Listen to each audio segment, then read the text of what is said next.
Today, on the first day of this new administration, on the day where so many rent payments are due, we will not wait to deliver action. And we will stand up on behalf of the tenants of this city. Yes, we know we are fighting for a rent freeze, but that is not the extent of our efforts. We will also stand up for tenants, build new housing, and get New Yorkers into housing faster. We are announcing 3 executive orders. The first will be to revive the mayor's office to protect tenants.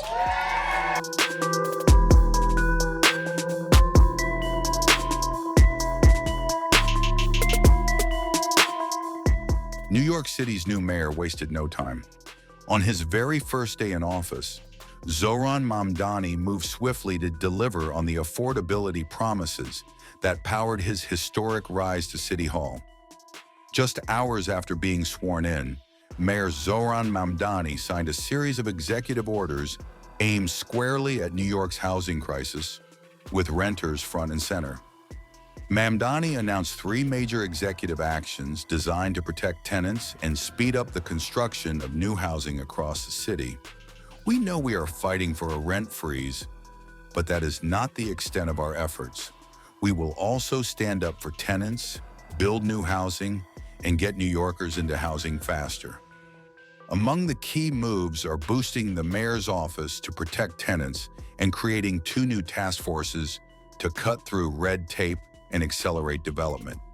The first, called LIFT, Land Inventory Fast Track, will identify city-owned land suitable for housing by July. The second, SPEED, Streamlining Procedures to Expedite Equitable Development, is tasked with removing permitting and bureaucratic barriers slowing down construction. Mamdani also appointed tenant organizer C.A. Weaver to lead the mayor's office to protect tenants, a signal that renter advocacy will play a central role in his administration. With executive orders signed, task forces launched, and a rent freeze still on the table, Zohran Mamdani's first day signals a bold and closely watched new direction for America's largest city. Today is the start of a new era for New York City. It is Inauguration Day. It is also the day that the rent is due. At midnight last night, I swore my oath to become the mayor of New York City. Just a few hours ago, today, I celebrated with tens of thousands of New Yorkers. Many of them left our ceremony to return to houses and apartments that do not feel like homes, where bad landlords do not make repairs, where rents constantly rise, where roaches crawl in the hallways and heat in the chill of winter comes rarely, if ever. These New Yorkers voted for a new day for our city because the past one is clouded by housing insecurity and instability, where they cannot afford a life of dignity in the city that they love. Today, on the first day of this new administration, on the day where so many rent payments are due, we will not wait to deliver action. And we will stand up on behalf of the tenants of this city. Yes, we know we are fighting for a rent freeze, but that is not the extent of our efforts. We will also stand up for tenants, build new housing, and get New Yorkers into housing faster. Today, we are announcing 3 executive orders. The first will be to revive the mayor's office to protect tenants.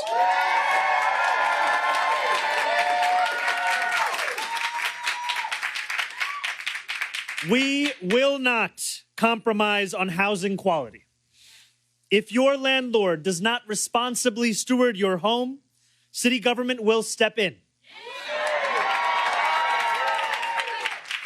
We will make sure that 311 violations are resolved, and we will hold slumlords to account for hazardous and dangerous threats to your well-being. The second is to create a LIFT task force. LIFT stands for Land Inventory Fast Track, to leverage city-owned land and accelerate housing development. The Task force will review city-owned properties and identify sites suitable for housing development no later than July 1st of this year. The last executive order is the creation of the SPEED Task Force. SPEED standing for Streamlining Procedures to Expedite Equitable Development. This task force will identify and remove bureaucratic and permitting barriers that drive up costs and slow housing construction and lease up, making it more affordable to build and easier to access housing across New York City. These two task forces will be overseen by our incredible Deputy Mayor for Housing and Planning, Leila Bozarg.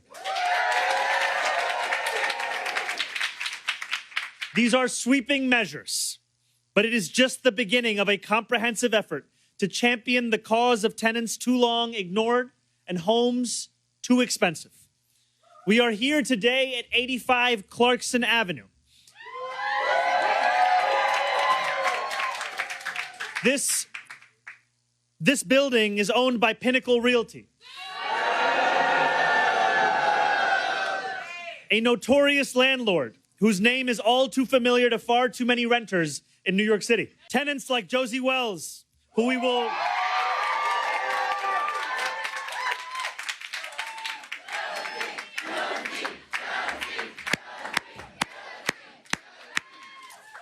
will hear from shortly, contend with a lack of heat, roaches, and the kind of conditions that no New Yorker should have to live through. This building and 92 others owned by the same landlord are in bankruptcy proceedings. And they are set to be auctioned off to a different landlord, one who ranks number 6 on the worst landlord list in New York City. In those buildings alone, there are more than 5,000 open hazardous violations and 14,000 complaints. This is an untenable situation. So today we are announcing that we will be taking action in the bankruptcy case.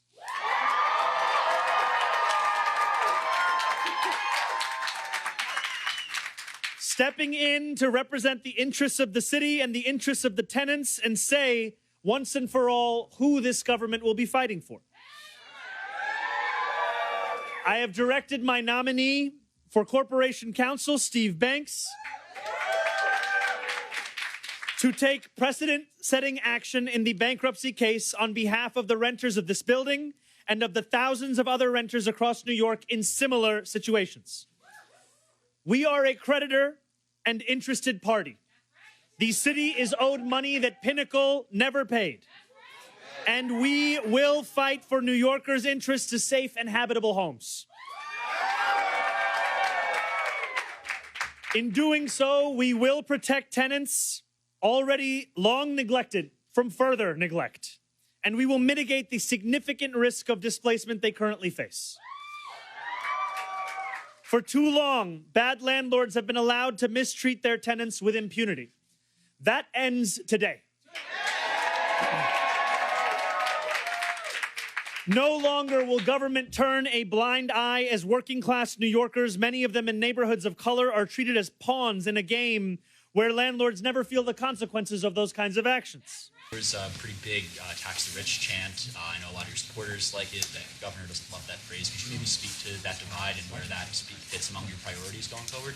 You know, I have said over the course of our campaign, and I will now say as the mayor of this city, that the two most straightforward ways to raise revenue, to not only take on the fiscal challenges that we are inheriting, but also to fulfill the affordability agenda that we have been running on, is by raising taxes on the 1% of New Yorkers who make $1 million a year by an additional 2%, and by raising the state's top corporate tax rate to match that of New Jersey.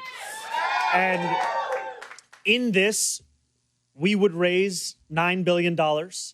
And we put this forward because it is critical in a moment like this to not allow fiscal challenges to become an excuse for austerity, but instead to respond to them with the seriousness they deserve and the ambition that New Yorkers require, such that we not only protect what they have today, but ensure that they have more tomorrow. The city of New York has not lacked for tools or tactics. The city of New York has lacked for intent.